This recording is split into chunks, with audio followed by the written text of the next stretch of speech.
নমস্কার বন্ধুরা, knowledge world channel থেকে আপনাদের সবাইকে স্বাগতম। অনেক দিন বাদে আপনাদের সঙ্গে কথা হচ্ছে। কেমন আছেন? আশা করি আপনারা সবাই ভালোই আছেন। আমিও ভালো আছি। আজকে আমি একটা কবিতা বলবো, সেই কবিতাটা আমার নিজের রচনা করা, নিজের লেখা। কবিতাটার নাম হলো সেরা বৃষ্টির দিন। তো আমি কবিতাটা শুরু করছি, কিন্তু তার আগে আপনারা ভিডিওটিতে লাইক দিয়ে দিন এবং চ্যানেলটাকে সাবস্ক্রাইব করে রাখুন, এরকম আরও কুইজের ভিডিও পাওয়ার জন্য এবং কবিতার ভিডিও পাওয়ার জন্য আমার ভিডিও। তো আমি কবিতাটা শুরু করছি।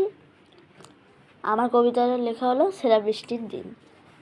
একদিন ঝুপঝাপ করে পড়ে বৃষ্টি, আজ ভগবান করেছে অনেক মেঘ সৃষ্টি।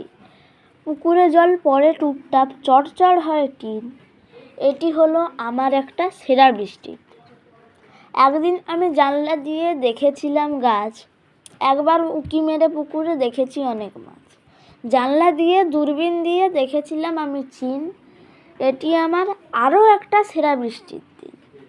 এক বৃষ্টির দিনে আমি খাই খিচুড়ি, তার সঙ্গে আমি খাই ইলিশ মাছের পাতুরি, তার সঙ্গে খাই আমি চিংড়ির মিন। এটি আমার আরও একটা সেরা বৃষ্টির দিন। কবিতাটা ভালো লাগলে লাইক করবেন, সাবস্ক্রাইব করবেন। নমস্কার।